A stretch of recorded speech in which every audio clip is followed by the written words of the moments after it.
किती कृपावंत किती दीन बहु अवलती त्यांचा भार वाही माता तरी योगक्षेम चिंता भूलोने वाट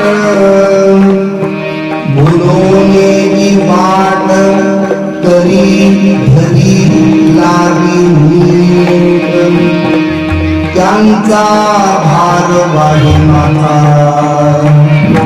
तरी योगक्षेम चिंता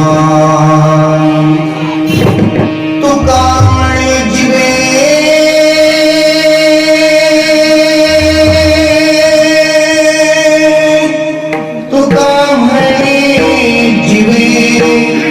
अनुसरया एका भावे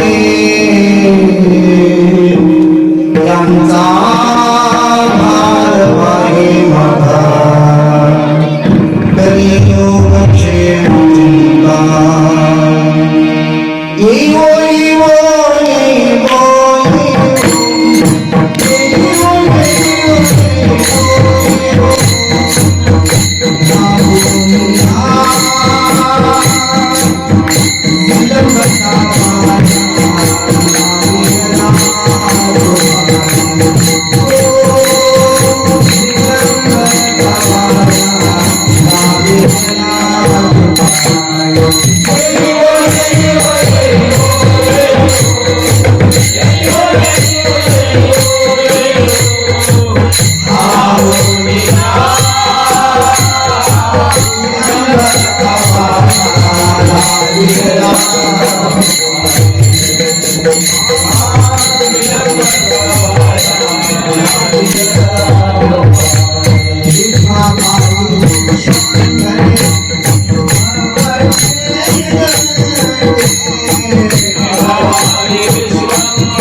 सीमाला कंधरम कंजनेत्रम सरेधरहासम विठ्ठलं चिंतयामि ब्रह्माण्डं स्वरं केवलं ज्ञानोदीपं वातीतं सर्वं ब्रह्मस्याध्यक्षं एकं नित्यनिमं सर्वधी साक्षिभूतं भावातीतं ब्रह्मणितं सद्गुरुं ब्रह्मामि आकाशे जोवळणे भयवे सोपावणेशी गुंजी मात्र फरेशी केया स्वरो वस्त्रदिव्य चरित्रण इच्छं दुष्टिकर्मशी गुंजी जया जय शब्द सृष्टि अंगेजे सरस्वताग्रे वेसी वस्तुत्व गुणपणी मुलाकी पारुणे रसवती वंदने अक्षरासी भावाचे अवतरणावतरती गुणदे आता चले संपूर्ण तत्ववेद श्री गुरुजी पाये गुरुसी सदावे भाग्योयोगी शास्त्री ते नमस्कारुणी आता जो पिता माझा पिता लक्ष्मीचा वरपारी से म्हणे नमो ज्ञानेश्वर निवृत्तीदार सुपंगा नमामि नमो तिरुपतिपाद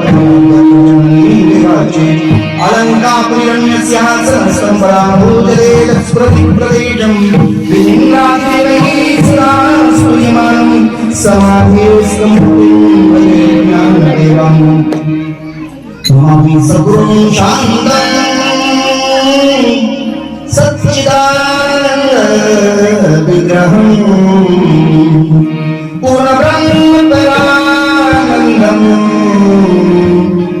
वर्षम् आनन्दिवल्लभम्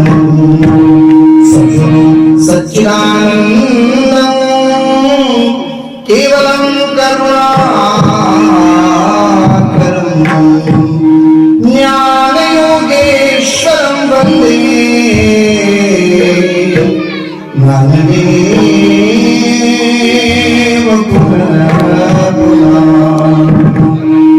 भुवनतनय संगठिन्हारण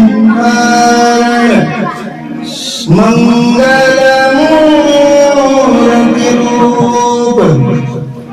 राम लखन सीता सहित हृदय बसो सुरभूप बाली समेत विपक्षी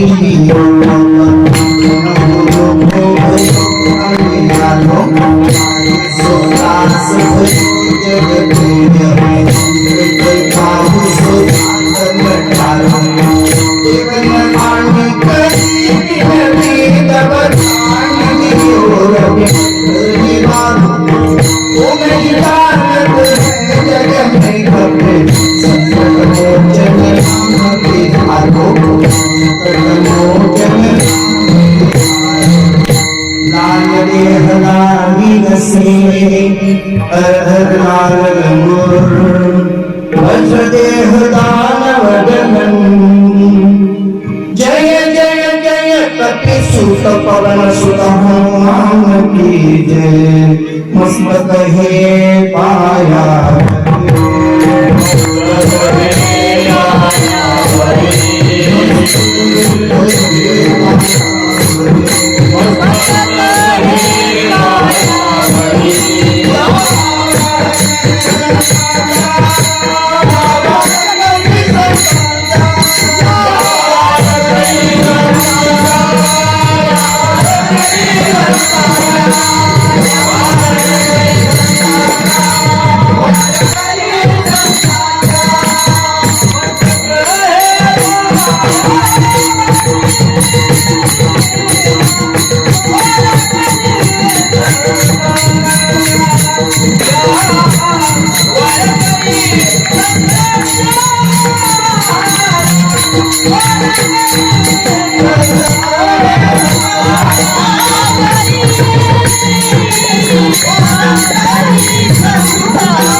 आपल्या सर्वांच्या भगवचिंतन प्रत्येक कार्यक्रमाच्या अंतर्गत भगवचिंत नियोजित सेवेअंतर्गत निवडलेला आपण सुप्रसिद्ध साधू जगतवंदे जगद्गुरु श्रीमंत तुकोबाराय यांचा चार चरणाचा सर्वांच्या कदाचित परिचयाचा नसेल तरी भक्ती संप्रदायामध्ये तुम्हा मला प्रत्येकाने परमात्म्याची ओळख करून देणारा आगळा वेगळा हा अभंग आपल्याला पाहायला मिळतो. या अभंगामध्ये भगवंताचा स्वभाव सांगितले, भगवंताच्या स्वभावाची लक्षणं, भगवंताच्या स्वभावाच्या परिणामाने केलेली क्रिया, तो कोणाची करतो, कशी करतो या संबंधाचा विचार या अभंगाच्या दृष्टिक्षेपामध्ये अनेक प्रकारे त्याच्या अभंगाकडे पाहिला जातो. भगवंताचा स्वभाव म्हणून पाहिला जातो, भगवंताचं कार्य म्हणून पाहिलं जातं आणि भगवंताबद्दलची अनन्य भक्ती भावना धारणा ज्यांनी घेतली त्याचे परिणाम म्हणून हा अभंग पाहिला जातो. अशा या गोड चिंतनीय अभंगामध्ये जगद्गुरु तुकोबाराय तुम्हा आम्हाला सर्वांना अभंगाचा सरळ अर्थ ऐका. जगद्गुरु तुकोबाराय सांगू इच्छितात, ज्या परमात्म्याची आम्ही उपासना करतो, ज्या परमात्म्याची आराधना करतो, ज्या परमात्म्याची भक्ती करतो, त्या परमात्म्याचं नाम नाही सांगितलं या अभंगात, कोणता देवही नाही सांगितलं, पण त्याच्या स्वभावावरून, त्याच्या कार्यप्रणालीवरून त्याची ओळख आम्हाला करता येईल. जगद्गुरु तुकोबाराय म्हणतात, हा माझा परमात्मा, ज्या तुकोबाराय म्हणतात त्यात तुम्हाला आणि आमच्या लक्षात आलं पाहिजे. तुकोबाराय अन्य देवाचं नाव घेणार नाही, एक गाव आम्ही विठोबाचे, बस बाकी आम्ही कुणाला पाहणार नाही. आणि आम्हाला कुणाचा विचारही करायचा नाही. कारण साधू संतांची निश्चित धारणा आहे, तुमची आमची नाही, पण संतांची. जरीही आकाशवर पडो पाहे ब्रह्म गोळ भुंगा जाय, वडवानळ त्रिभुवन काय, तरी मी तुझीच वाट पाहे विठोबागा, न तरी अनिकाचा पांगिला. साधू संतांच्या भक्ती संप्रदायामध्ये, तुमच्या माझ्या वारकरी संप्रदायामध्ये जी एकनिष्ठता सांगितली जाते ती तुकोत्तर आहे. भगवान परमात्म्या व्यतिरिक्त बोलणारच नाही. कारण त्याचा नियम आहे ना तुकोबारांचा, काय बोलावा विठ्ठल, पाहावा विठ्ठल, करावा विठ्ठल, जिथे भावे. अंतःकरणापासून जीवभावापासून आम्ही जर काही मागत असू तर फक्त भावा. तुम्ही ज्ञानोबारांना विचारा, ज्ञानोबारांना तुम्ही भक्ती करताय म्हणजे ज्ञानोबारांची कुणाची भक्ती करत होते? अनंत रूपे अनंत वेशे देखील म्या त्यासी कोण, बाप रत्मा देवी बर खून गाणी देते. नामदेवाला विचारणार कोण आहे? देखिला देखिला देवाधी देव बरवा, समाधान जीवा पाहता वाटे प्रेमाने. म्हणजे परमात्म्याच्या पांडुरंगा व्यतिरिक्त संतांनी कुठल्याही इतर देवांचं वर्णन करत बसले. त्यांना तोच परमात्मा सर्व ठिकाणी दिसला, परंतु परमात्म्याबद्दल बोलत असताना भगवंताबद्दल अर्थात वारकरी संप्रदायाचं अधिष्ठान जे महाराष्ट्राचं दिवस म्हटलं जातं ते पांडुरंगाबद्दल, आणि या पांडुरंगाबद्दलची व्यापकता अर्थात त्याच्या कार्यप्रणालीचा विचारही मांडला आणि त्याचा स्वभाव सांगितला. स्वभावाचं लक्षण करत असताना कसा स्वभाव? तो कृपावंत आहे. पहिलं चिंतन आहे का त्याचा स्वभाव सांगितला असेल तर तो कृपावंत. मी नेहमी सांगत असतो, प्रत्येक माणसाची आयडेंटिटी असते, एक ओळख असते. कोणतीही व्यक्ती असेल तर त्याची ओळख कशी दिली जाते? तर 3 गुण सांगितले जातात. जमलं तर बघा, सोडून द्या. पहिलं माणसाचं रूप, नंबर 2 स्वभाव, आणि नंबर 3 कार्य. प्रत्येक माणसाच्या जीवनामध्ये कुठल्या तरी एकही गोष्टीचा जर विस्तार असेल तर तो माणूस त्या विस्ताराने तो ओळखला जातो. काही माणसं रूपाने सौंदर्याने जगामध्ये प्रसिद्ध होतात, काही माणसं स्वभावाने जगात प्रसिद्ध होतात, तर काही माणसं त्यांच्या कार्याने मोठी होताना दिसतात. अर्थात हे 3ही कार्य भगवंताजवळ स्वाभाविक आहे. रूपही चांगलं आहे, त्याचं स्वभावही चांगलं आहे, आणि त्यांचं कार्यही महान आहे. आपल्याला आज रूपाबद्दल बोलायचं नाही, भगवंताच्या कार्याबद्दल बोलायचं नाही, तर त्याच्या स्वभावाबद्दल बोलायचंय. तुकोबाराय ज्या ती स्वभाव व्यक्त करतात त्या स्वभावाचं वर्णन फक्त एकाच शब्दात केले, कृपावंत. हे शब्दात त्याचं स्वभाव वर्णन केले. तो कृपावंत आहे, पण किती? काय प्रमाण सांगता येईल आम्हाला किती म्हणून?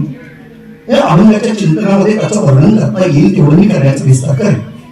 तो कृपावंत आहे हा त्याचा स्वभाव झाला.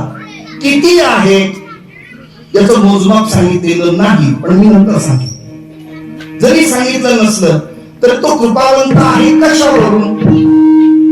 त्याला काय आवडतं त्याच्यावरून तरी ओळख होऊ दे. दीन बहु आवडती. देवाला तो कृपाळू आहे, कृपावंत आहे, पण त्याला दीन आवडतं. बहु भरपूर, भरपूर असं म्हटलं नाही, त्याला बहु म्हणजे अनेक वेगवेगळ्या स्तरावर असं म्हणायचंय त्यांना. बहु या शब्दाची व्याप्ती बरीच आहे, मला आता पुढे सांगायचंय. बहु आवडती, मग काय करतो? त्याला जर हे दीन आवडत आहे तर त्यांच्या संबंधाने त्याचा स्वभाव काय करतो? त्याचा स्वभाव सांगितला देवाचा. कार्यामध्ये सिद्धता होते. नुसतो स्वभाव अंतःकरणापासून चालत नाही, तो क्रियेमध्ये आला पाहिजे. तुम्ही फार चांगलं कार्य करता, मला तुमच्या सत्याला खूप काही मदत करावी वाटते, हे अंतःकरणात झालं. पावती कितीची पडतोस ते महत्वाचं आहे ना. नुसतं मनापासून उपयोग नाही, क्रिया सांग ना. जगद्गुरु तुकोबाराय म्हणतात तो कृपावंत आहे ना, मग त्याची कार्यप्रणाली आहे का? ज्याच्या दिन त्याला जे आवडतात त्या दिनाच्या संबंधाने कार्यप्रणाली आता आहे का? या अभंगामध्ये त्यांचा भार वाढे माथा. कुठं त्यांचा भार कुठं वाढतो? डोक्यावर. आम्हाला एक पद्य माहिती असेल, सगळ्यांना गाणं माहिती असेल. कुणाच्या माथ्यावर नाही ना, म्हणजे आपली मर्यादा इथपर्यंतच. या परमात्म्याने खांद्यावर वाहतोच तो, पण त्याही पेक्षा काय म्हटले भगवंतांनी कुणाला खांद्यावर घेतलं वगैरे वगैरे, पण विठू माझा त्याच्यामध्ये पाहून घ्या. पण भक्तांच्या दीनजनांचा काय करतो, त्यांचा भार वाहे माथा. हे आपल्या माथ्यावर लोक काय म्हणतात, काही झालं ना शेवटी कुणाच्या डोक्या माथ्यावर येईल. आता कळलं आपल्याला भाषा. माथा शब्द असा नाहीये, सर्वस्वी जबाबदारी ज्याला म्हटलं जातं त्याला म्हणतात माथा. खांद्यावर वाहणं हे सोपं आहे, पण सगळे परिणाम माझ्या डोक्यावर घेणं, त्याच्या पापपुण्याचा भार सुद्धा स्वीकारणं, याचा अर्थ माथा. त्यांचा कुणाचा, जे दीन आहेत त्यांचा भार देव आपल्या डोक्यावर घेतो, आपल्यावर घेतो. कोणी कुणाची जबाबदारी घ्यायला तयार नाही. मुलगा मनासारखा वागला नाही तर बाप सुद्धा त्याची जबाबदारी घेत नाही. भक्ताचं देवाने घ्यावं केवढं महात्म्य आहे. म्हणून महाराज म्हणतात त्यांचा भार आणि माता. त्यांचा भार घेतो म्हणजे नेमकं काय करतो, पुन्हा क्रिया सांगितली. करी योग क्षेम चिंता. माथा घेतो, भार घेतो म्हणजे काय करतो, त्यांना योग देतो, त्यांचं क्षेम करतो आणि त्यांची चिंता वाहतो. तीन गोष्टी या संसारामध्ये फार मुख्य आणि महत्वाच्या आहेत आणि या जबाबदारी आहे. म्हणून त्यांचा भार आहे माथा. योग होणं कठीण आहे. अप्राप्य से प्राप्य इति योग हा, प्राप्य से परिपालन इति क्षेम. योग होणं कठीण आणि योगापेक्षा क्षेम होणं त्याही पेक्षा कठीण. तुकोबाई म्हणतात, हा माझा परमात्मा योग तो करून देतो पण त्याचं क्षेमही करतो. इतकंच नाही, त्यांची चिंताही वाहतो भविष्य काळाची. एवढा परमात्मा आहे. कधी कधी असं चिंतन लक्षात घ्या, एखाद्या भक्ताचा भार जर परमात्म्याने स्वीकारले तर तोच भक्त आज दीन आहे, उद्या जर यदा कदाचित त्याचा गौरव झाला तर त्याची पाऊलं बदलण्याची शक्यता नाकारता येत नाही. बऱ्याच जणांना उचलून घ्यावं लागले आणि परत परिस्थिती फार बिकट आहे. समाज कधी डोक्यावर घेईल माहित नाही, पण घेतलेलं कधी खाली टाकतील ही माहित नाही. पण परमात्म्याने मात्र तसं केलं नाही. यासाठी परमात्म्याचं कृपावंत कशावरून तर महाराज म्हणतात, त्याने भुलोनी वाट. त्या भक्ताला त्याच्या मार्गावर चालत असताना कोणत्याही प्रकारची भूल पडू देत नाही, विसर पडू देत नाही. भुलोनी वाट. आणि याला कदाचित वाट चुकलंच, करी धरी लागी नीट. करी म्हणजे हात, करी म्हणजे हाताला धरतो आणि त्याला नीट वाटेला लावतो. कुणाला? ज्या भक्ताची चिंता देव वाहतो, ज्याचा योग देव वाहतो, ज्याचा क्षेम करतो देव, त्याची चिंता वाहतो. पण असं कुणाची वाहतो, त्याचं सर्वात शेवटचं उत्तर दिले तुका म्हणी जीवे अनुसरण एका भावी. जे एक भाव परमात्म्याला समर्पण करतात त्याचं अनुसरण करतात आणि ज्यांनी जीव देवाला अर्पण केलंय त्यांचा भार वाहतो विठाला.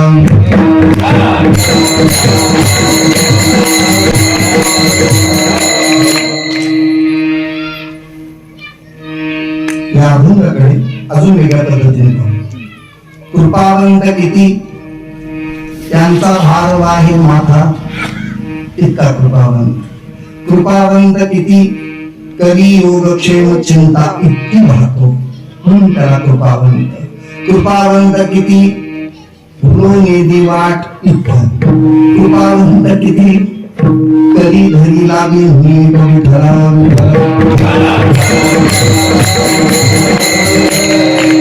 समन्वयाने दोन चिंतन झाली. अजून तिसरं चरण. कृपावंत किती, दीन बहु आवडती. दीन आवडतात. कोणते दीन? त्याचा सर्वात शेवटचं चिंतन.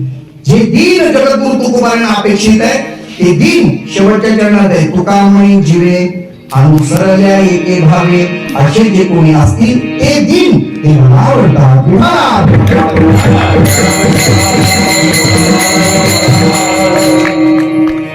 अभंगाचं धावतं चिंतन तर आपल्या सगळ्यांच्या समोर आलं. विश्वरित्या अभंगाकडे वळण्यापूर्वी तोर्त प्रस्तावना थोडक्यात अशी सालावादाप्रमाणे ही वर्ष या कोरोनाच्या काळामध्ये सुद्धा आपला शिराटणी या ग्रामस्थांच्या वतीनं सर्व परिसरातील भाविकांनी 1 महिन्याचा कार्तिक उत्सव, कार्तिक स्नान ज्याला म्हटलं जातं, या कार्तिक महिन्याच्या त्रिपुरारी पौर्णिमेच्या निमित्ताने महिनाभर अगोदरचा हा काकड योग जुळवला. खरं तर काकड आरती हे जे पवित्र चिंतन आहे, जे योगी तपस्वी साधू त्यांना जे ध्यानातून मिळतं ते वारकऱ्यांना काकड्यातून मिळतं.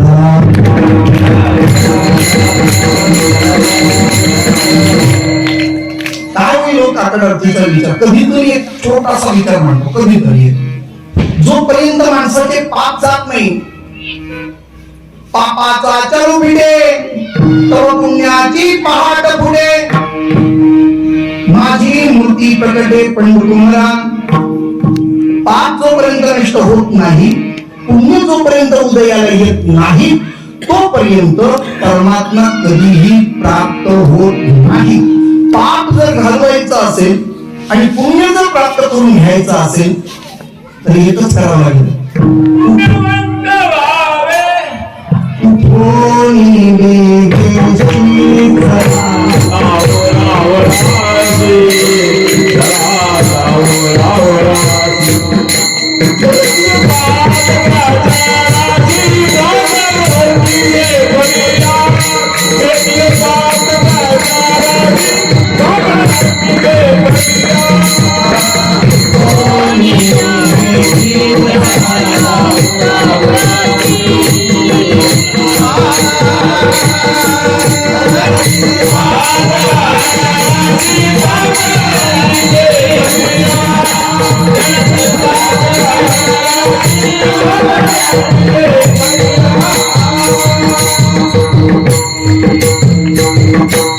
रोज म्हणतो आम्ही रोज. काकड आरती का करायची? साधं सोपं उत्तर. उठून वेगेशी चला, जाऊ रावळासी काय होईल जळती पातकाच्या राशी कधी काकड आरती देखली. लोक म्हणतात काकड आरती आमच्याकडे रोज चालते. हो कधी? मोबाईलवर सकाळी आम्ही लावली की काकड आरती चालू. आता खरंच सांगा, मोबाईलवर जर कीर्तन, मोबाईलवर जर काकड आरती, मोबाईलवर हरिपाठ होत असेल तर पुण्य कुणाला, मोबाईलला की तुम्हाला? गाडी काशीची यात्रा करत असेल म्हणून गाडीला कधीच पुण्य मिळत नाही. ट्रेन काशीला जाते की नाही? ट्रेनला मिळतं की ट्रेन मध्ये जाणाऱ्यांना मिळतं? लवकर बोला. किती वेळा जाते? दिवसातून 2-2-3-3 फेऱ्या होत असेल तिच्या, तिला नाही मिळत, मोबाईलला नाही मिळणार. आपण तिथं जाणं गरजेचं आहे. आज काकड आरतीच्या प्रसंगाच्या अनुषंगाने या ठिकाणचं येणं झालं. त्यात माझे परमात्माचे आदरणीय हरिभक्तीपरायण संदीपन महाराज शिंदे महाराजांचा परिचय माझा त्र्यंबकेश्वर एका कार्यक्रमामध्ये आणि तो शिबिर होतं, त्या शिबिरामध्ये झालं. त्या चैतन्य महाराज देवकर वगैरे, काळी महाराज, दशरथ महाराज, काळे देवकर महाराज, बरेच नामांकित मंडळी त्या ठिकाणी होती. आणि वारकरी संप्रदायाच्या कथा कीर्तनकारांचा एक तो त्यावेळेचा मेळावा होता, ज्याच्यामध्ये सांप्रदायिक विचारधारा प्रकट केली गेली. विस्तारपूर्वक काय नेमकं करायला पाहिजे असा तो भाव त्या ठिकाणी समर्पण केला. त्या एका शिबिराच्या कार्यक्रमामध्ये त्यांचा माझा परिचय झाला आणि या गावाला त्यांचं येणं झालं. तुम्हाला मायबापांचं दर्शन भेटलं. त्याहीपेक्षा या परिसरातील ज्यांना अनेक वर्षांपासून त्यांचं प्रेम स्नेह आमच्याशी जोडलं गेलंय, एक अतूट नातं जोडले गेले. आदरणीय हरिभक्तीपरायण शब्दभूषण हरिभक्तीपरायण सुभाष महाराज महाराजांच्या या प्रेमातून आणि या संपूर्ण परिसरात त्यांच्याबरोबर असलेले सगळ्याच समुदाय कित्येक वर्ष या कार्यक्रमाच्या अनुषंगाने तुमच्या सगळ्यांचा मायबापांचं प्रेम या ठिकाणी संपादन झालं.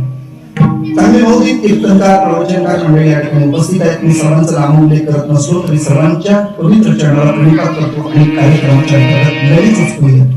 वारकरी संप्रदायाने आतापर्यंतच्या भक्तीचा विचार जर आपल्या समोर ठेवला असेल ना तर नीट ऐकून घ्या. आपल्याला सगळ्यांना कळावा तो कळावा. वारकरी संप्रदायाची भक्ती ही ज्ञानोत्तर भक्ती आहे. विठ्ठला!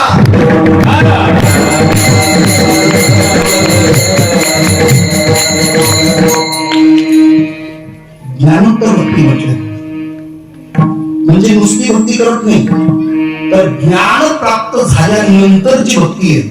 ज्ञान घेऊन बाबा ही भक्ती आहे. लक्षात ठेवा, ही भक्ती करत असताना नवे ज्ञान मागून येतं, पण भक्ती इतकी सिद्ध झाली की ज्ञान आपोआप येतं. अजून बोलून तुम्हाला एकच उदाहरणामध्ये सांगतो. तुम्हाला माणसाच्या जवळ भक्ती असेल, भक्ती जर सिद्ध झाली तर वैराग्य निर्माण होतं, आणि भक्ती वैराग्याचा समन्वय झाला तर ज्ञानाचा उदय होतो. पुन्हा ऐका, भक्ती परिपूर्ण झाली, भक्ती सिद्ध झाली तर वैराग्य निर्माण होतो. भक्तीच्या वैराग्याच्या समर्पणातून किंवा एकत्रितून ज्ञानाचा उदय होतो. अगदी सोपं सांगायचं झालं तर रुक्मिणी माता ही भक्ती आहे, विठ्ठलपंत हे वैराग्य आहे. ऐकता ना तुम्ही? भक्ती कोण आहे? रुक्मिणी माता, ज्ञानोबरांची आई रुक्मिणी माता. विठ्ठलपंत वैराग्य आहे. भक्ती आणि वैराग्य एकत्र आलं तेव्हा ज्ञानोबरांचा जन्म होतो.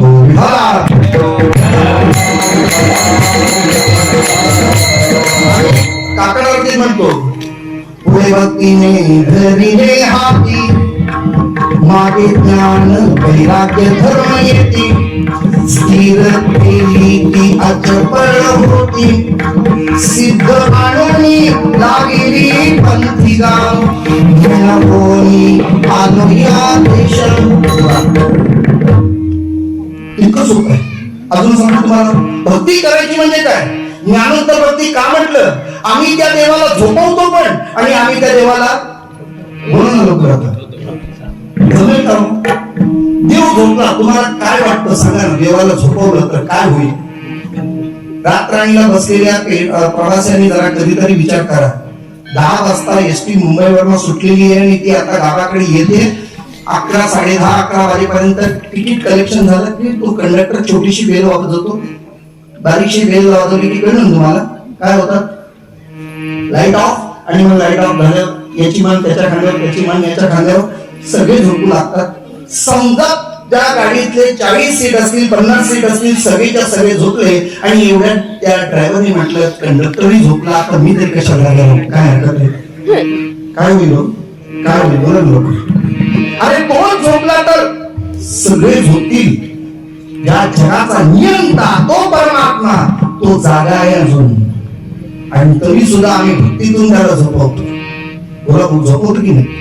आड केले देवद्वार, व्यर्थ काय कर, देवा लागली से निज, येथे उभ्या काय काज. चला, राग येतो देवा तुका म्हणे नेठी सेवा. त्या परमात्म्याला आम्ही झोपवतो. आता सुखे निद्रा करा गोपाळा, करा गोपाळा. तुम्ही ऐकलं ना सगळे? करतो की नाही? द्वादशीचं क्षीरापतीचा अभंग पहाटे, हे 4-5 अभंग आहेत. आता सुखे निद्रा करा गोपाळा, देवाला शेज आरती केली जाते, आणि देवाला बोलत चला लोक झोपून जातात. बरोबर की नाही? आणि काकडा झाल्यावर उठा पांडुरंगा,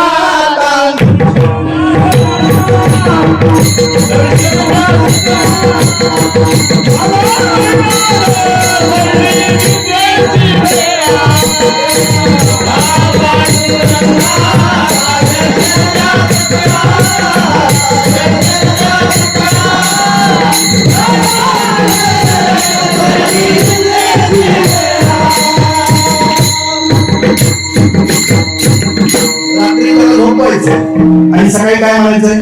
उठा पांडुरंगाता दर्शन द्या सकळा, झाला अरुणोदय सरली निद्रेची वेळा, राही रखुमाबाई तुम्ही उद्या दया, शेज झालं मी जागे करा देवराया.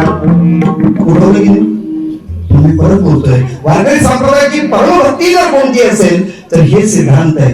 हा महिनाभर आमचा काकड आरतीचा कार्यक्रम चालतो.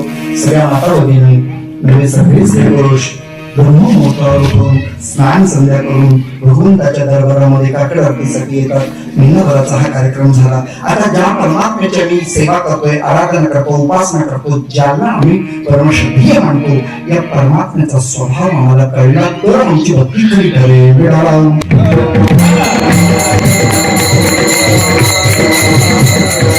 मग एखाद्या माणसाला परिचय करून घ्यायचा, तर परिचयासाठी काहीतरी त्याचं नाव उल्लेख केला जातो, त्याचं नाव सांगितलं जातं, त्याचा स्वभाव सांगितलं, त्याचं कार्य सांगितलं जातं. कोण आहेत, कुठून आहेत, त्यांचं गाव कोणतं, इथे येण्याचं कारण काय, त्यांची कार्यप्रणाली काय आहे, या पद्धतीचा प्रवास आमचा होतो. तसं भगवंताच्या रूपाचा, स्वभावाचा आणि कार्याचा संबंध आपल्या समोर मांडतो. पटपट बघूया लगे बरं का. बऱ्याच गोष्टी अशा आपल्याला पाहायला मिळतात. माणसाची आयडेंटिटी ही त्याच्या रूपावर नव्हतं. म्हणून इंग्लिश मध्ये एक वाक्य आहे, तो आपल्या सगळ्यांना परिचयाचं आहे. First impression is the last impression. पहिलं गेल्या जो प्रभाव म्हणजे इम्प्रेशन पडतं, त्याला पाहता क्षणी त्यातच निर्णय होतो. काय कळलं का तुम्हाला?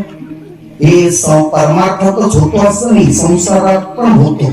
नसेल तर कुठेतरी ऐकलं असाल, तुम्ही ऐकलं असाल, तुला पहिल्यांदा मंडपात बघितलं आणि तिथंच माझ्या मनात भरलीस. काय कळलं का तुम्हाला? पहिल्यांदा पाहिलं आणि तिथंच मनात भरलीस. तुला पहिल्यांदा पाहिलं आणि तू माझ्या मनात भरलास. कळतं? लक्षात येते? म्हणजे प्रथम दर्शनी इतकं प्रेम जळू शकतं. तसं विचार केला तर रूप असंच आहे जे प्रलोभन करणार आहे. माझ्या परमात्म्याचं रूप कसं आहे हे मला आता इथे सांगण्याची तशी वेळ नाही. रूप पाहता लोचनी सुख झाले हो साधनी. नामपरायणी म्हणावं इतकं भगवंत आहे. राजस कुमार मदनाचा पुत्र, इतकं प्रलोभन करणार. इतकंच काय, श्रीकृष्णाच्या सौंदर्यापुढे लक्ष्मी भुरोनी झाली वेडे. मदन पोटाला बापुडे येर काय कोणीकडे इंद्रचंद्र. म्हटलं बाकीचं तुमचं बाकीचं बोलायची गरज नाही. लक्ष्मीसाठी चिरतरुण ती सुद्धा विष्णूच्या प्रेमामध्ये पडली. काय सांगायचं अजून पुढे? इतकं भगवंताचं रूप आहे. मग रूपावर बाजूला ठेवू आपण. कधी कधी आम्हाला रूपापेक्षा स्वभाव फार चांगला वाटतो. सगळेजण ऐकता असेल तर तोंड चालतो. रूपापेक्षा स्वभावाकडे लक्ष द्या. बऱ्याच वेळेला मुला मुलींचं लग्न झाल्यानंतर आम्ही असं म्हणतो, इतकी सुंदर मुलगी आणि नवरा बघा कसा काळा सावळा, ह्या दोघांचं जमलंच कसं असं आमच्या मनात येतं. पण मुलीनं त्याचं सौंदर्य पाहिलं नाही, त्याचा स्वभाव पाहिला. एखादा सुंदर मुलगा आहे आणि एखाद्या कुरूप मुलीशी लग्न करतोय, काय पाहिलं त्याने? काही नाही. तिचा काय पाहिला आता तरी कळतं ना. म्हणजे रूप फार काळ टिकत नाही, पण माणसाचं काय असतो? स्वभाव. तुम्हाला पटलं तर बघा, एक अजून उदाहरण देतो. दुपारची वेळ आहे, उन्हात तानातून आलात, अंगातून घामाच्या धारा वाहतात, घसा कोरडा झालाय, तुम्हाला थंड पाण्याची गरज आहे आणि यात 2 भांडी भरलेली आहेत.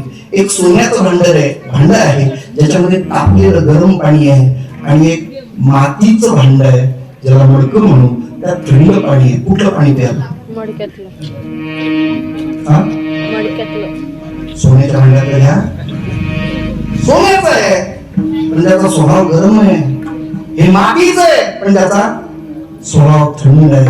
म्हणजे स्वभावाला स्वीकारतात इथपर्यंत मान्य करू. चला आपण इथपर्यंत आलो. स्वभाव महत्वाचा आहे. पण या ठिकाणी जगद्गुरु तुकोबाराय म्हणतात, ज्या परमात्म्याची आम्ही उपासना करतो, आराधना करतो, भक्ती करतो, त्या परमात्म्याचा स्वभाव आम्हाला माहिती असावा. आणि हा स्वभाव असा ओळखता येत नाही. कुणाचंही वर्णन, श्रीमंतीचं वर्णन करता येईल पण त्याचा स्वभाव सांगता येत नाही. मग स्वभाव सांगण्यासाठी महाराजांचा एक प्रमाण आहे. तुका म्हणे अंगे भावे ते आपण तरीच महिमा नाही कळो. महाराजांचा स्वभाव काय आहे हे तुम्हाला एका कीर्तनातून कळणार नाही. त्यांच्या सहवासात राहिल्यानंतर त्याची आवड निवड आणि त्याचा स्वभाव कळतो, अन्यथा कळत नाही. तसं तुकोबारायांना स्वभाव का कळला त्याचं कारण आहे, जेवढे झाले अवतार तुका त्यांचे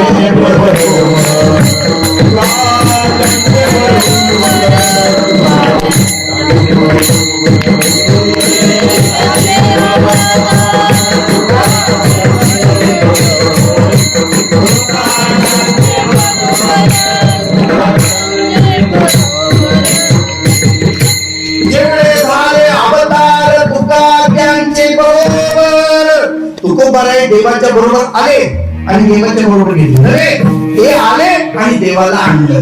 आणलाही रूपाबळे करोनी खळे हरिदासी म्हणून भगवंताचा स्वभाव सांगणारा हा जगद्गुरु तुकोबारायांचं प्रमाण सिद्ध अभंग जर का म्हणायचंय याचं कारण आहे तुकोबारायांना ज्ञात आहे या पांडुरंगाचा स्वभाव कसा आहे. आणि तो स्वभाव सांगत असताना या अभंगाच्या पहिल्या चरणात महाराज सांगतात,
एखाद्या व्यक्तिमत्वाबद्दल जर बोलायचं झालं तर तेवढी ताकद असावी लागते. भगवंताच्या स्वभावाचं वर्णन करायचं म्हटलं तर त्या स्वभावासाठी देव जाणताय, देव जाणता आहे. माझ्या मनात काय आहे हे तुम्ही सांगू शकत नाही, मी सांगू शकेन. पण जगद्गुरु तुकोबाराय म्हणतात आम्ही या परमात्म्याचं सगळं म्हणून ओळखतो, त्याला अंतर्बाह्य आम्ही जाणतो. त्याचा स्वभाव कसा आम्हाला माहितीये, कसा आहे. कनवाळू कृपाळू भक्ताळू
कसं आहे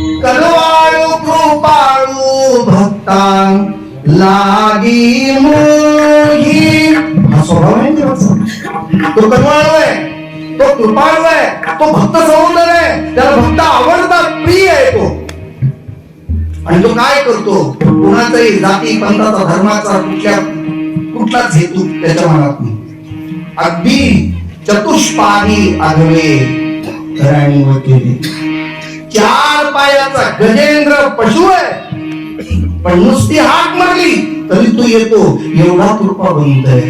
कल्पना करा, हा कृपावंत म्हणत असताना जगद्गुरु तुकोबारायांना असं सांगायचंय, माझा परमात्मा एवढा कृपाळू आहे. तो किती कृपाळू आहे, किती हा शब्द प्रयोग फक्त सांगतो मी तुम्हाला. किती किती आपल्याला मोजमाप करता येणार नाही. कसं, तुका म्हणे हात कृपेचा सागर, तुका म्हणे हात कृपेचा सागर, नामासाठी पार,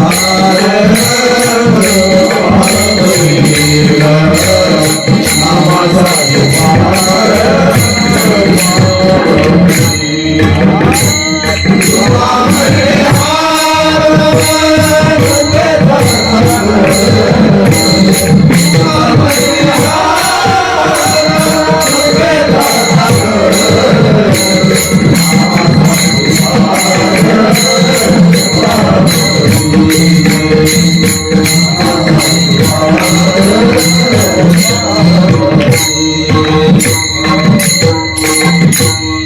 महाराजांचं स्मरण आहे बरं का. तुम्ही कसा आहे तो, तुका म्हणे हातवर कृपेचा काय, नदी, धक्का, तलाव, सागर. सागर आहे. आता किती हा शब्द तुम्हाला सांगतो. तुम्ही समुद्र बघितला, तुमच्याकडे आला नाही, आमच्याकडेच कोकणातच. असं करा, एखादी गाडी करा, आमच्याकडे या, आपण समुद्रावर जाऊ. तुम्हाला 1 दिवस नाही, 8 दिवस, 10 दिवस, महिनाभर तुम्हाला तिथे ठेवू. तुमच्या खर्चाने महिनाभर राहिल्यानंतर समुद्र बघून घ्या, पोटभर बघून घ्या, आणि पोट भरून झाल्यानंतर महिनाभराने मला फक्त तुम्ही सांगा त्यात किती लिटर पाणी आहे. काय जमेल का? बोला ना. समुद्र तुम्हाला डोळा म्हणजे पोट भरेपर्यंत पाहायला दे ना. सांगा पाणी किती लिटर आहे, किती गॅलन आहे, किती एमएल आहे, काही सांगता येईल? हे सांगता येत नाही, त्याचं मोजमाप करता येत नाही. म्हणून किती कृपावंत, किती किती नाही सांगता येत. तो परमात्मा कृपाळू आहे, पण तो कुणासाठी आहे, कुणासाठी आहे? महाराज म्हणतात दीन बहु आवडते. त्याला दीन आवडतात. कोणते दीन, कशा पद्धतीचं दीन? म्हणजे दिवस म्हणे, दीन म्हणजे इंद्रियांनी दीन असं नाही. महाराज म्हणतात दीन त्याला म्हणा ज्यांनी सर्वस्व अभिमानाचा त्याग केला आणि भगवंताला समर्पण केलं, तो दीन. विठा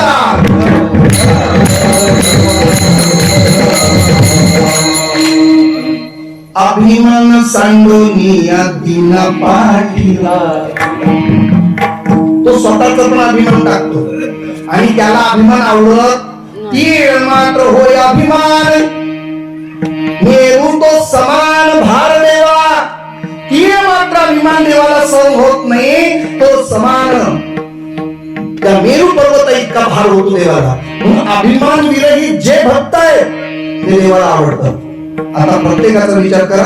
मी लगेच एक उदाहरण देतो. अभिमान टाकायचा आहे तो असा नाही सर्वस्वाने टाका, तेवढंच तरच देव भेटतो. एक उदाहरण जे आता आपण म्हटलं त्याच चरणाशी निगडीत बोलतो. कनवाळू कृपाळू भक्ता लागी मोही. पुढे गजेंद्राचा धावा तुवा केला विठाई. एकच चिंतन पटकन लगेच. गजेंद्र आणि नक्र याचं युद्ध आपल्या सगळ्यांना ज्ञात आहे. गजेंद्र आपल्या अत्यक्ष मित्रमंडळा सगळे परिवारासहित त्या सरोवरात गेला. या सरोवरामध्ये त्याचा वैरी नक्र वाटच बघत होता. गजेंद्र आल्याबरोबर त्याचा पाय धरला. ऐकायला त्या गजेंद्राला असं वाटलं मी एवढा बलवान आहे, बलाढ्य आहे, शक्ती वर्धक आहे. एक पाय उचलेन त्याला कुठल्या कुठे घेऊन फिरवून देईल. पण त्या नकराची ताकद पाण्यात आहे, जेवढी जमिनीवर नाही. आता कुठे आहे हत्ती? हत्ती कुठे आहे? पाण्यात आहे. नकराने पाय धरला. पाय धरल्याबरोबर सगळं रक्तबंबाळ, लाल लाल पाणी झालं. पाय हलवण्याचा प्रयत्न केला, ताकद लावली, सर्व शक्ती एकवटली, पण पाय जागचा सुख मात्र हलला. मग अशा वेळेला रक्ताने लाल झालेलं पाणी बघितलं आणि सगळे आप्तेष्ट मित्र मंडळी ताबडतोब त्या ठिकाणी पाठीमागे त्याला ओढायला सुरू झालं. मला वाटतं वळावळी तेव्हापासून सुरू झाली असेल. मग काय, एकाने दुसऱ्याची शेपटी पकडायची, तिसऱ्या शेपटी पकडायची आणि तरी सुद्धा खेचला जात नाही. म्हणून मदतीची हाक पुन्हा चित्कारली. जंगलातले जेवढे आप्तेष्ट मित्र होते सगळे धावत आले. पुन्हा ओढाओढी सुरू आणि जवळजवळ किलोमीटर पर्यंत रांग गेली. हत्तीचं पाय धरलेला त्या नकराने पाय काही सोडला नाही. 1000 वर्ष म्हणे ते युद्ध चालू होतं.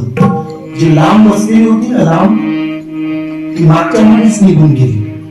मला वाटतं तेव्हापासून मला पण कळायला लागलं, लोक कीर्तन जवळ का बसत नाही.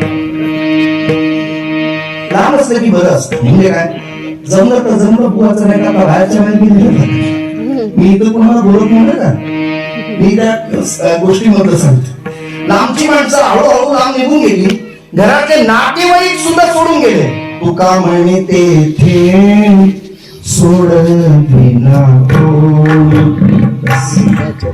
आता त्याला वाटत होतं एवढा परिवार माझा आहे, एवढा सगळा परिवार आहे, तरी त्याला धीर होता.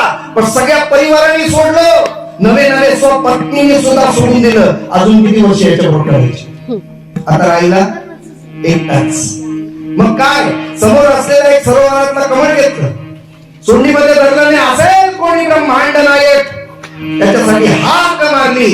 हाक मारल्याचा परिणाम असा झाला, भगवान परमात्मा दुपारच्या 11 वाजता जेवायला बसले होते. पाठ मांडलं होतं, ताट हातात घेतलेली लक्ष्मी आता पाटावर ते ताट ठेवणार.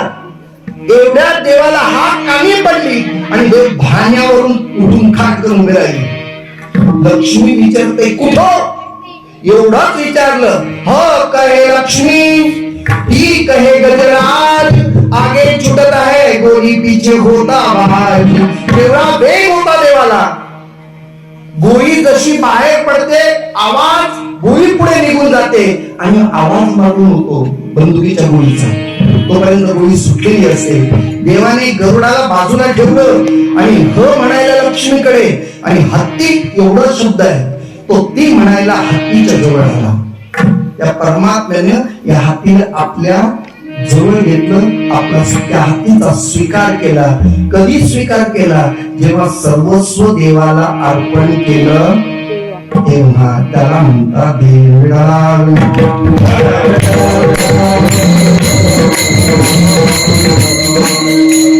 भगवान परमात्म्याने त्यांना घेऊन गेलाय. आपल्याला सगळ्यांना कथा माहिती आहे. तसंच महाराज दिन आपल्यासाठी बोलत असताना अजून एक उदाहरण देतो, पटकन एकदम.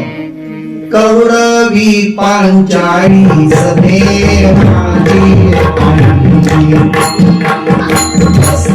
हरणा बसते कळशी आई माऊली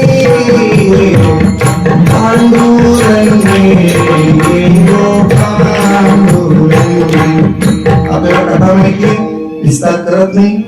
द्रौपदीचं वस्त्रहरण होत असताना दुःशासन द्रौपदीकडे गेलाय. द्रौपदीला हाताच्या म्हणजे केसाला धरलंय आणि तिला फरफटत सभेमध्ये आणते. द्रौपदी त्यावेळेला विनंती करते, मी रजस्वला अवस्थेत आहे, एकवस्त्री आहे, मला जिथे घेऊन जातोयस ते तू योग्य करत नाहीस. म्हणजे 5 पती बाहेर आहे, एकेकाची ताकद आहे.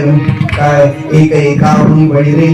5 पतींच्या अभिमानाचा विचार द्रौपदी पर्यंत होता. बाहेर येऊन बघितलं, सगळ्यांमध्ये फरफटत आणलेल्या द्रौपदीने 5 पतीकडे पाहिलं. सगळ्यांच्या मानाखाली झाल्या होत्या. मग कृपाचार्य, भीष्माचार्य, द्रोणाचार्य सगळ्यांकडे नजर टाकली. कुणीही आपल्याला मदत करायला तयार नाही. एवढं कळल्याबरोबर द्रौपदीचं मान मात्र खाली झाली. आता एकच वाक्य परत म्हणत आलं की आता कुणीच नाही.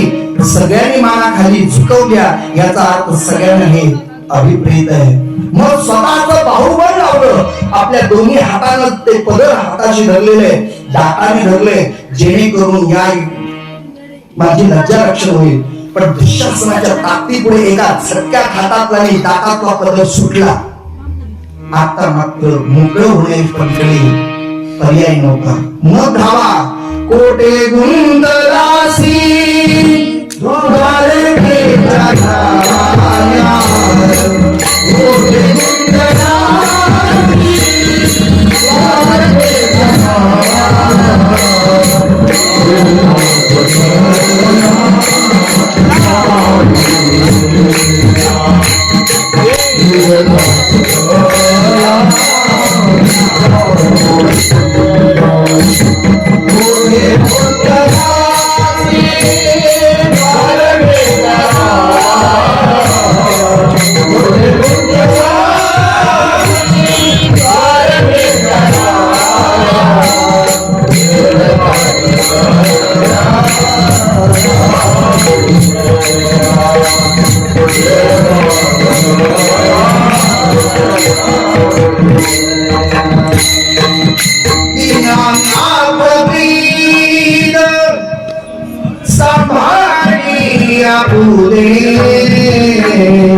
नको केले पाहू पाप पुण्य. दीनानाथ वीर, कळलं का तुम्हाला? दीनांचा तो कोण आहे? नाथ. असे जे कोणी दीन आहेत, तुकोबाराय म्हणतात दीन बहु आवडती. या कौरवी पांचाळीला जर सभेमध्ये आणली, तिला हात मारलं आणि तो परमात्मा धावून आला. वस्त्रे हरण कैसी वस्त्रे धावली माऊली. परमात्मा जणू वस्त्र झाला आणि तिचं लज्जा रक्षण केलं. ज्या वेळेला द्रौपदीला वाटत होतं पांडव आहेत, तोपर्यंत आला नाही. कृपाचार्य, भीष्माचार्य, द्रोणाचार्य तोपर्यंत देव आला नाही. पण सर्वस्व देवावर अर्पण केलं तेव्हा देव धावून आला. असा देव ज्या वेळेला आपण दीन होतो त्याच वेळेला धावून येतो. म्हणून जगद्गुरु तुकोबाराय म्हणतात असा परमात्मा ज्याला दीन आवडतात. मग तो त्या दिनासाठी काय करतो, त्याची क्रिया अभंगाच्या द्वितीय चरणामध्ये.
कोणी कोणाचा भार घ्यायला तयार नसतो. महाराज काही माणसं आहेत की उगाच दुसऱ्याचा भार पण घेतात, अशी पण असते. तर भार कितपत घेतात ती मी तुम्हाला दाखवतो. उदाहरण सांगतो. म्हणजे तुमच्याशी तुम्ही इकडे बैलगाडीमध्ये जास्त मला कळेल.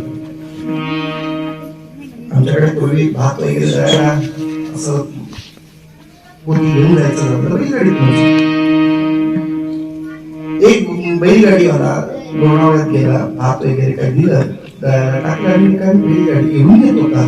गावातला एक 65-70 वर्षाचा म्हातारा बिचारा, तिच्या डोक्यावर 50 किलोची गोण आणि बिचारा चालत येत होता. त्याच्याकडे बैलगाडी नव्हती, चालत येतो.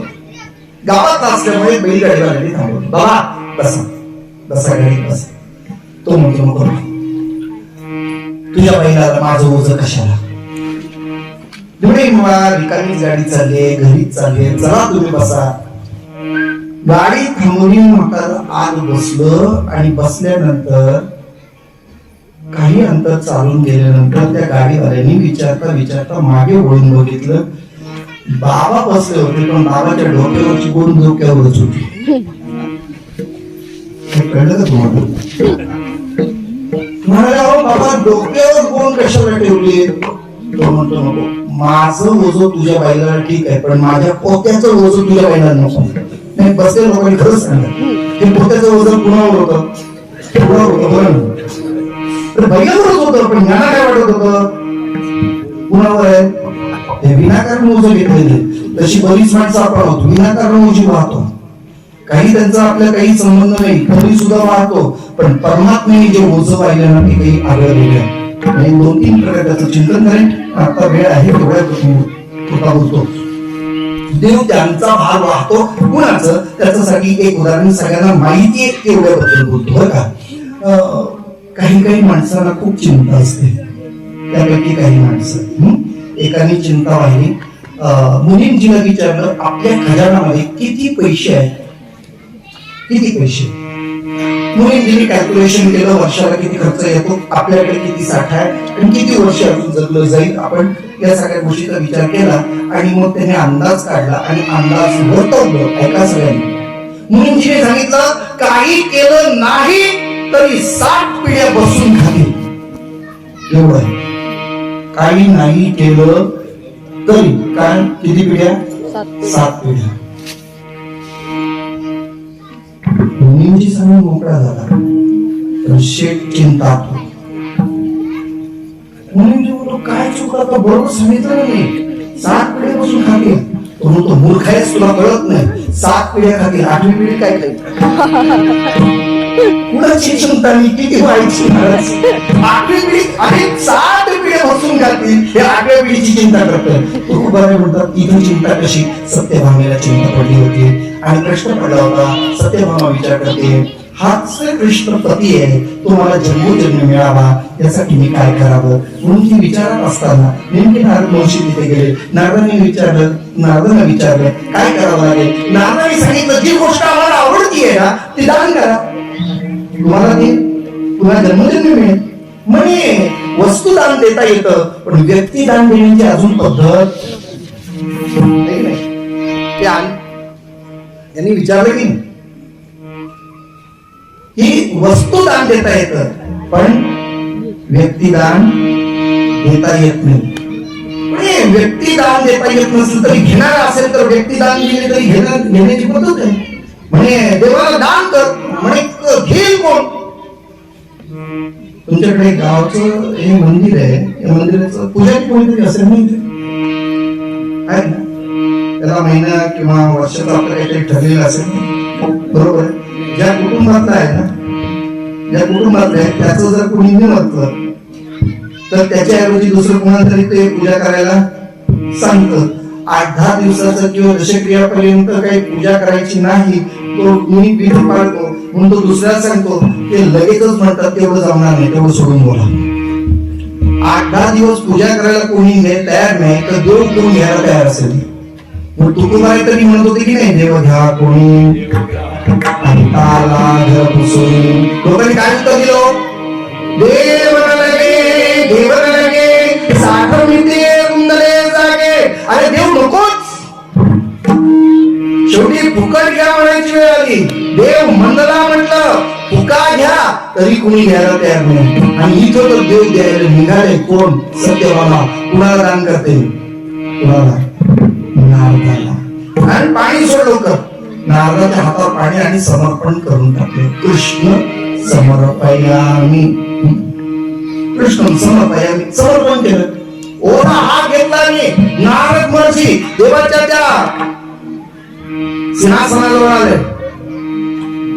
देवा हात बोलाय बघ. देव म्हणतो जेवून आलास का?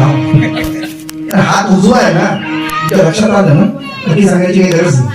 अरे उजवा आहे म्हणून विचारलं जेवून आलास का? तो म्हणतो जेवून नाही देवा, हात बोला झालाय. याचा अर्थ कळतं तुला आता दान दिले, दान.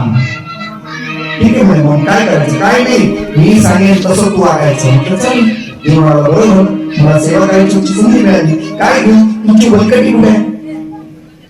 काही सामान कुठे आहे? बॅग कुठे आहे तुमची?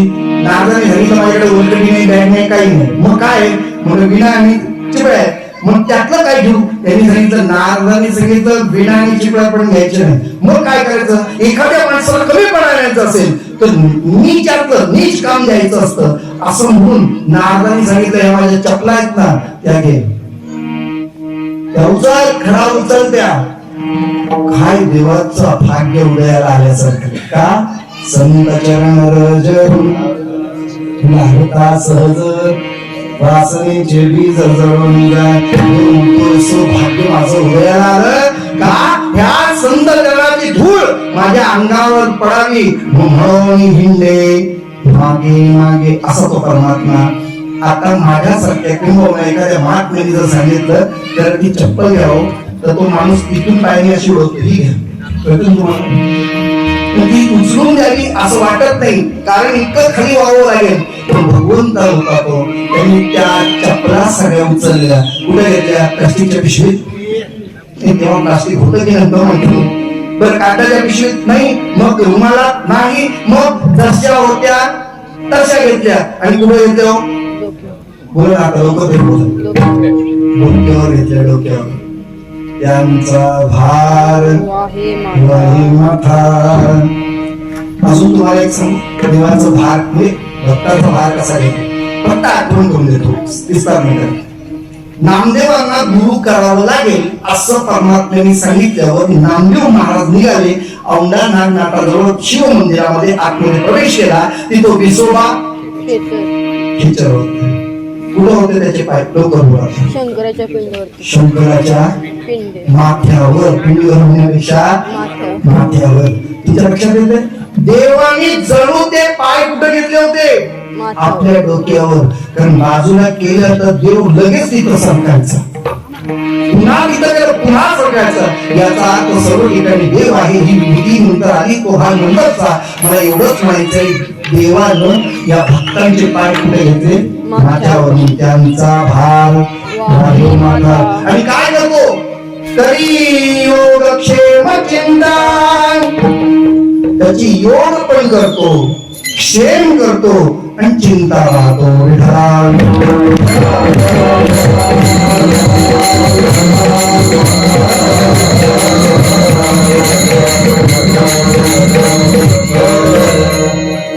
योग करतो, क्षेम करतो आणि चिंता राहतो. आता विस्तार करत नाही. अनन्याश्चिंतयन्तो मां ये जना पर्युपासते तेषां नित्यवियुक्तानां योग क्षेमं वहाम्यहं मी. भगवंत म्हणतो, जो मला होय अनन्य शरण त्याचे निवारिणी जन्म मरणाला शरण मिळते एको. जो शरण येतो ना भगवंत परमात्मा, त्याचे योग करतो, त्याचा क्षेम करतो आणि त्याची चिंता वाहतो. महाराज असं विचार केल्यानंतर आता आपल्या पुढे समोर येईल उदाहरण. याच्यासाठी एक उदाहरण देतो, म्हणजे विस्तार जास्त करावा लागणार नाही. मी एकच उदाहरण देतो, पटकन ऐका. राम प्रभूने म्हणजे मारुती रायानं लंकेत प्रवेश केला, सर्व लंका जाळून आला. त्या रात्रीला मीटिंग झाली लंका जळून गेल्यानंतर, आणि त्या मीटिंगला काही मी गेलो नव्हतो, वाचलंय तेवढं सांग.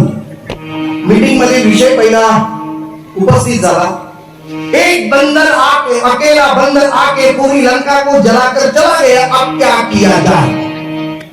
सवाल नहीं देखा।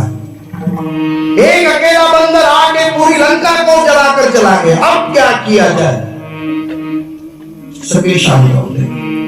त्याचा एखादा माणूस उठला, राजन डरो नहीं, हम यहाँ मर्द बैठे हैं. असं उठलं. विभीषण उठला, भैया अब ये सब लोग कह रहे कि हम यहाँ मर्द बैठे थे, जबकि अकेला बंदर आया था, तो ये मर क्या सोये थे. आता म्हणता आम्ही मरत आहोत, मग त्यावेळी काही झोपला होता. रावणाला विचारलं, ठीक आहे कोई बताएंगे ना. तो विभीषण आप काय. विभीषणाने सांगितलं, तुम्ही निघा रामासी शरण, तुमचे होईल कल्याण. तुमचा वाचेल प्राण कुंभकर्ण वाचेल. बाकी काय तुम्ही देवाला शरण जा. शरण जा म्हटल्याबरोबर रावण सिंहासनावर उठला. विभीषणाच्या कमरेत लाथ मारली. आडवा पडला विभीषण. कसा उठला आणि विभीषणाने सांगितलं, निघालो दादा, माझी विनंती आहे तुम्हाला रामाला शरण जाणं गरजेचं होतं, पण तुम्ही जर जात नसाल तर मी मात्र शरण दिल्याशिवाय राहत नाही. निघालो आणि त्याच वेळेला विभीषण तिथून निघाला आणि लंकेच्या पलीकडे, ज्या समुद्राच्या पलीकडे राम लक्ष्मण विसावले होते, तिथे येऊन पोहोचला. येणारं सैन्य बघितल्यासारखं वाटलं आणि सगळेजण तयार सुसज्ज झाले. रावण आक्रमण करतो की काय म्हणून त्या तयारीत होते. एवढ्यात कुणीतरी सांगितलं, आपण काही करू नका, तिथं लंकेत कोण आहे कसा आहे हे मारुतीने गेला होता. मारुतीला जाऊन विचारा. मारुतीने दूरवरून पाहिलं, अरे हा तर विभीषण आहे, रामभक्त आहे. ताबडतोब मारुती धावत धावत रामाकडे गेले आणि रामाला सांगितलं, देवा माझी प्रार्थना आहे, आतापर्यंत तुमची सेवा केली, काही मागितलं नाही, पण आज मागतो, येणारा जो विभीषण हा रावणाचा सख्खा भाऊ जरी असला तरी सुद्धा तो तुमचा भक्त आहे. कृपा करून देवा त्याचा स्वीकार करा. बस एक वाक्य आलं आणि मारुतीच्या एका वाक्यावरनं जेव्हा विभीषण जवळ आला, रामाला शरणागती पत्करली. देवानी माती तिथली उचलली आणि विभीषणाला तिलक केलं. जा, तुम्हाला लंका दान दिली. युद्ध झालं होतं का? पण काय रामाने म्हटलं, लंका तुला दान. मारुतीराणी तोंडात गोड घातलं. मारुतीराणी विचारतायत, देवा मी फक्त स्वीकार करा म्हटलं आणि तुम्ही तर लंका दान दिली आणि लंका दान मिळते. शरणागती पत्करणाऱ्याला जर लंका दान मिळत असेल, हे वाक्य जर त्या रावणाला कळलं तर तो जर शरण आला तर काय द्या. तेव्हा रामप्रभूचे उत्तर होते, विभीषण शरणायो कियो लंका दान, ये सुने रावण आये तो करूंगा अयोध्या दान. मी अजून अयोध्या स्वीकारली नाहीये, भरतानी गादी तशीच ठेवली आहे, ही अयोध्या मी रावणाला देईन. पण शरण आला तर कल्पना सांगा, या लंका दान दिली युद्धापूर्वीच. लंका दान दिल्यावर एवढ्यावर संपलं नाही, मला मूळ मुद्दा इथं सुरू करायचा आहे. लंका दिली कुणाला? विभीषण. त्यावेळेला युद्ध झालं. आधी युद्ध नाही, पहिलं दान दिलं, मग युद्ध झालं. लंका मिळाली, विभीषणाच्या ताब्यात दिली गेली. त्याच वेळेला कुंभकर्ण मारला गेला. पण कुंभकर्णाची पत्नी गरोदर होती. गंमत अशी झाली, तो झालेला जो मूळकासूर नावाचा राक्षस वयात आला. जेव्हा वयात आला तेव्हा कुंभकर्णाच्या पत्नीने सांगितलं, बाळा आज जे राजसिंहासन उपभोगतो तो विभीषण हा फितूर झाला, रामाला शरण गेला आणि तुझ्या बापाचा वैरी जर कोण असेल तर घरचा भेदी होतास का? म्हटलं घरचा भेदी आहे. अरे हाच तुझा वैरी जवळजवळ आहे, काका जरी असला तरी. असं म्हटल्यावर मूळकासुराने तपश्चर्या केली, ब्रह्मदेवाला प्रसन्न केलं आणि मग युद्धाला सुरुवात. आणि मग हे देवाला कळलं की मूळकासूर नावाच्या राक्षसाने कुंभकर्णाच्या मुलानं लंका जिंकण्याचा प्रयत्न केलाय. भगवंतांनी योग करून दिला होता, पण विभीषणाला क्षेम करता आला नाही. मूळकासूर मरेल कसा, तर त्याला स्त्री तत्वाचा विचार मांडला गेला. रामप्रभूने सीतेला सांगितलं, पुरुषी पोशाख करा आणि युद्धाला चला. रामप्रभू सीता सहित युद्ध करायला गेले. मूळकासूर नावाच्या राक्षसाचा वध केला आणि लंका पुन्हा जशी होती तशी विभीषणाला दिली. म्हणजे योगही झाला आणि आता क्षेमही झाला. म्हणजे का त्याची चिंता वाहिली, याचं कारणच आहे, प्रभू विचार करतायत ही लंका त्याला कायम राहिली पाहिजे, त्याची चिंता आहे. चिंता काय आहे ते सांगतो. 70 चिरंजीवांमध्ये विभीषण सुद्धा आहे आणि म्हणून त्याचा शेवटपर्यंत लंका त्याच्या ताब्यात राहील. म्हणून कली योग क्षेम चिंता आणि असा परमात्मा जर याला कदाचित एखाद्या भक्ताला उचलून घेतोय, त्याचा भार आपल्या डोक्यावर वाहतो, तर त्याच्याबद्दल सुद्धा किती प्रीती, किती कृपाळू. अभंगाचं तिसरं चरण. भूलने दिवाट, भूलने दिवाट, भूलने दिवाट, भूलने दिवाट,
तुझ लागली सकळ चिंता, लाज राखणी वाकडे जाता.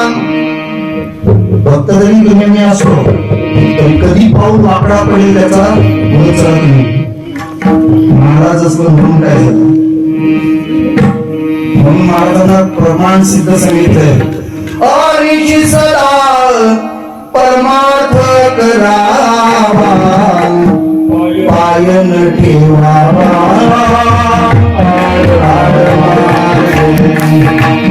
परमार्थ का करावा, भक्ती का करायची, तुमचं माझं पाऊल वाकडं पडू नये यासाठी करायचं असतं.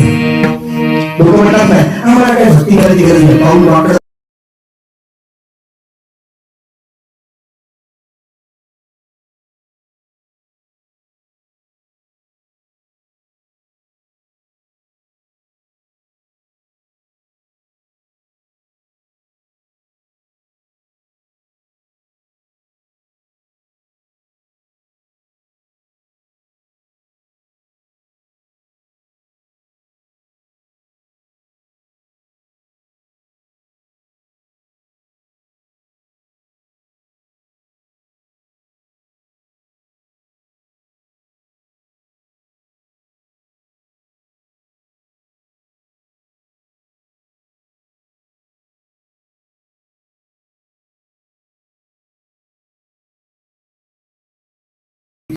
चांगली होती का.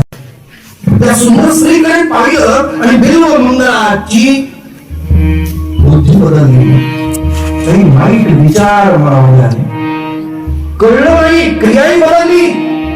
विचार वाईट आल्याबरोबर लगेच पावलं सुद्धा तशीच वाकडी पडायला लागली. त्या चालत चालत त्या स्त्रीचा मागोसा घेत त्या स्त्रीच्या मागे मागे चालली. स्त्रीनं मागे वळून बघितलं, साधू तर चांगला बसला होता, संन्यासी होता, ध्यानाला बसला होता. आम्ही लांबून त्याला नमस्कार केला, पण तो आज माझ्या मागे येतोय.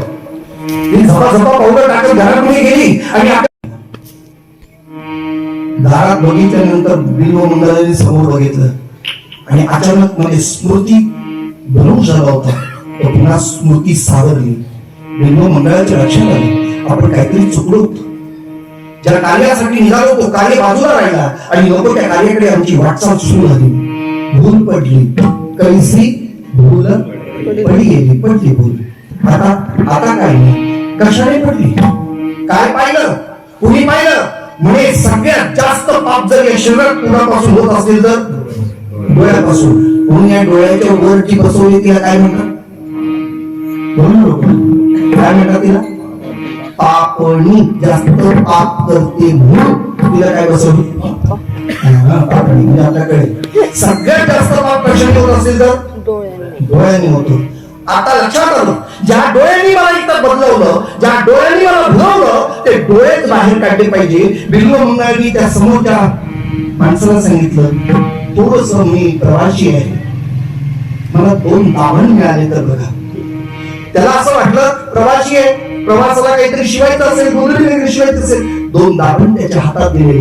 दोन्ही दाभण मागचा पुढचा विचार केला नाही.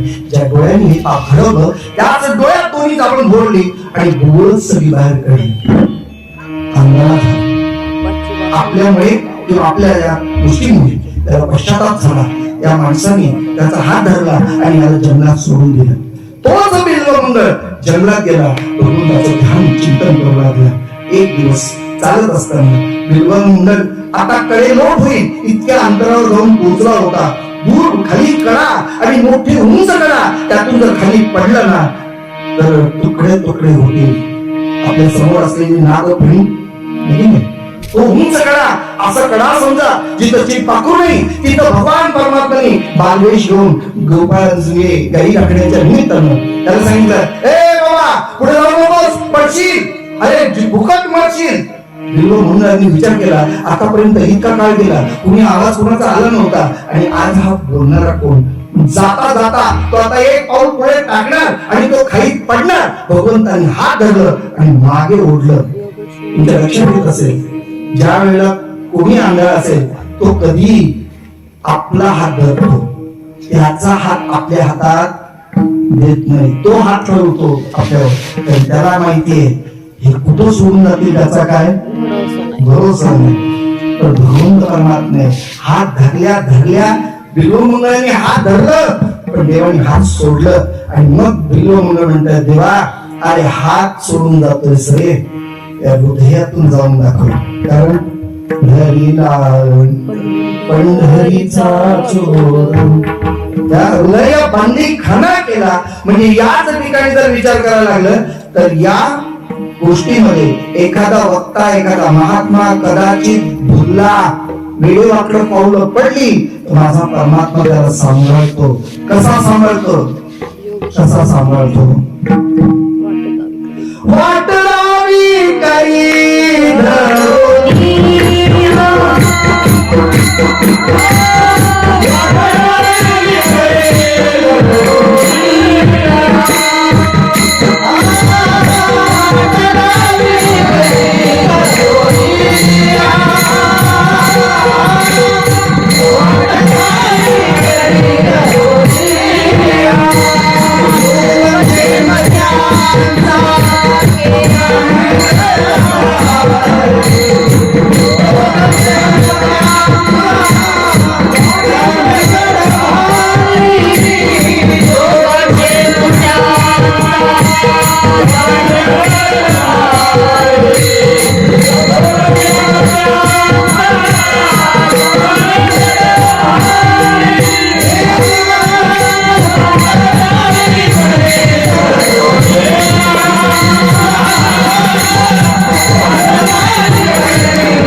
माझ्या विठोबाचा वाट दावी करी करी म्हणजे हात धरोनिया.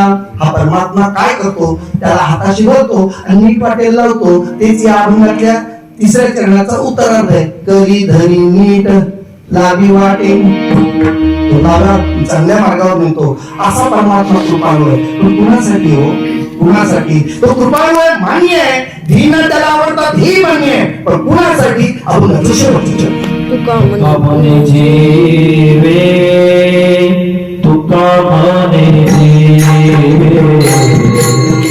तुका म्हणे जीवे, तुका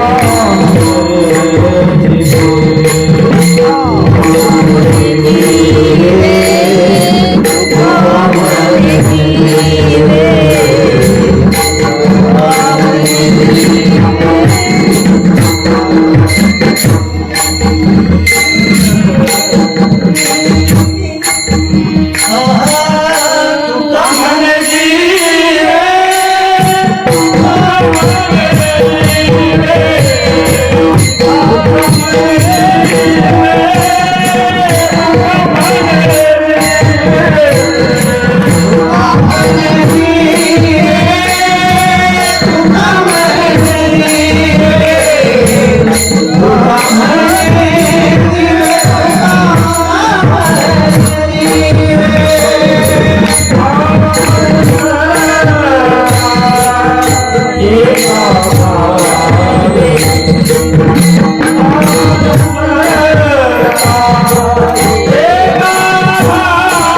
योग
तुका म्हणे जीवे अनुसरल्या एका भावे निवाकारणे भावत असणार जया चित्ती जैसा भाव तयाजवळी तैसा देव. तुमचा भाव जितका आहे दुसरं काही नाही. काही न लगे एक भावची कारण तुका म्हणे आनंद होताचे सगळ्यात जर काय असेल तर तो भाव आहे तो अंतःकरणी तो भाव आहे तो भाव देण्याकरता तुम्हाला समर्पणाची गोष्ट आहे. आज सगळ्यांनी वस्तू समर्पण केले तत्व समर्पण केले सर्वात जर जास्त महत्वाचं जर काय असेल तर जीव समर्पण आहे का? तुका म्हणे बळी पुढे जीव दिला पायांत एवढं समर्पण पाहिजे. कुठे ठेवू पाय म्हटलं सर्व पाताळी कुठे ठेवू कुठे ठेवू एकच याला समर्पण म्हटलं. चांगदेवाला सांगितलं होतं अनुग्रह घ्यायचं मुक्ताबाईंनी सांगितलं उद्या नरबळी लागेल. 1400 शिष्य त्यातला एक सुद्धा कोण माझ्यासाठी सगळे जीव द्यायला बोलतात ना सगळे नुसते हात मागे तर सगळे जीव द्यायला ते कोण नाही जीव द्यायला 1400 शिष्य होते रात्रीच्या रात्री गेली राहिले एकटाच मुक्ताबाई जवळ गेले आणि सांगितलं बघा अनुग्रह घ्यायचंय नरबळी पाहिजे बळी पाहिजे त्याला अनुग्रह घ्यायचंय बस चांग देवाने मान खाली घातली समजलं तुम्हाला जेव्हा मान खाली घातली याचा अर्थ संपूर्ण जीव काय केलाय समर्पण. तुका म्हणे बळी जीव दिला देव असं नाही बळी घेतो तुमचा जीव घेतो म्हणून तुका म्हणे जीव भाव देवा पायी ठेवूनिया काही न मागती. जी माणसं जीव भाव देवाला अर्पण करतात ना देव त्यांचं सर्व करतो. आता बसलेल्यांपैकी कुठे किती जणांनी तुमच्या माझ्यासारखा आम्ही घड्याळाकडे बघतोय 9:20 झाले अजून वाटत नाही काय करणार. तशी सूचनाही मला तशी दिली होती पण काय करावं एक तर 2 वर्षांनी कीर्तन करायला संधी मिळाली आधी तर संधी सोडा कशा उद्याचा आहे म्हणून मी थोडस आवडत घेतो पण एकच आहे बळी जीव द्यायचा आहे. तुकोबाराय म्हणतात ज्यांनी ज्यांनी आपलं जीव भाव देवाला अर्पण केलंय भिन्न त्याला आवडतात आणि त्यांची तरी योग क्षेम चिंता विठोबा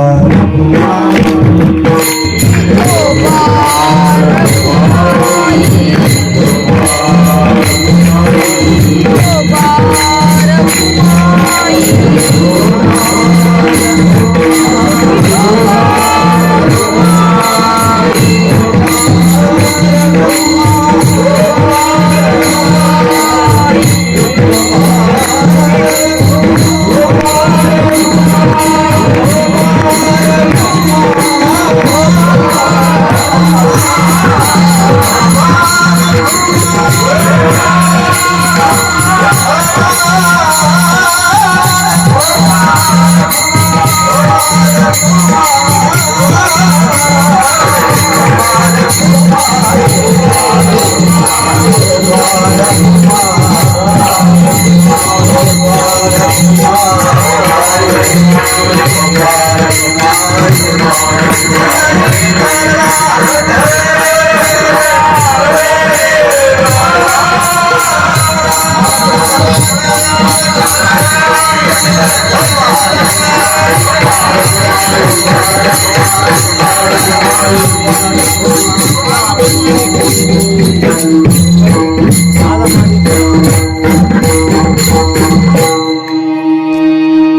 भगवंताच्या स्वभावाचं आपण चिंतन केलं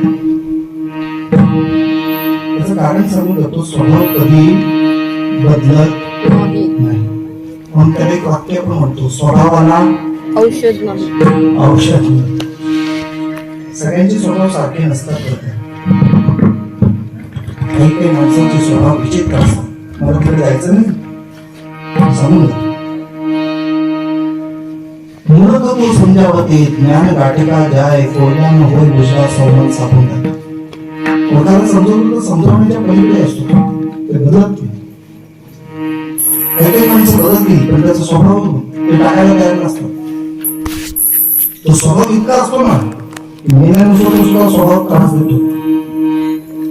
वाघाचं कातड आसन म्हणून बसवलं जातं घेतलं जातं माहिती आपल्या सगळ्यांनी वाघाचं कातड का त्याचं कारण आहे वाघ मेला ना तरी त्या कातड्यामध्ये तो स्वभाव असतो. जवळ कोणतंही कीटक येत नाही म्हणून वाघाचं कातड होतं.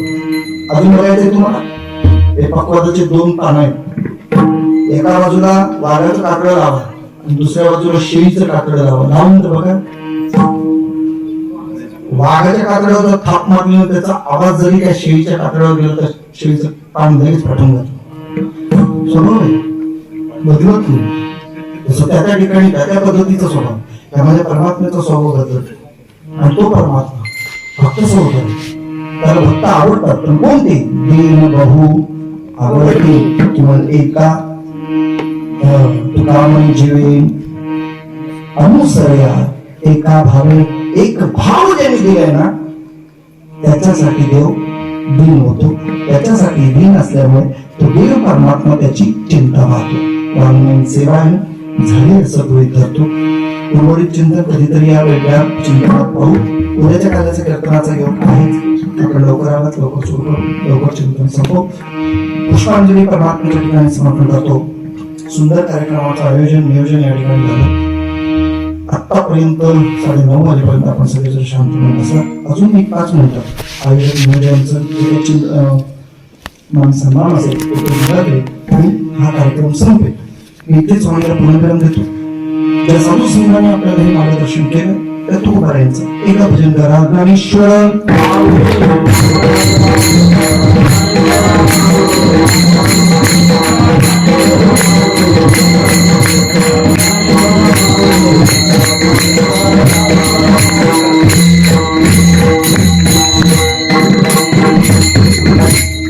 उपस्थितांमध्ये सर्वजण सुंदर गायनाच्या कथा कीर्तन महाराजांसाठी सगळी मंडळी या ठिकाणी उपस्थित आहेत. सुंदर वादक या ठिकाणी आहेत.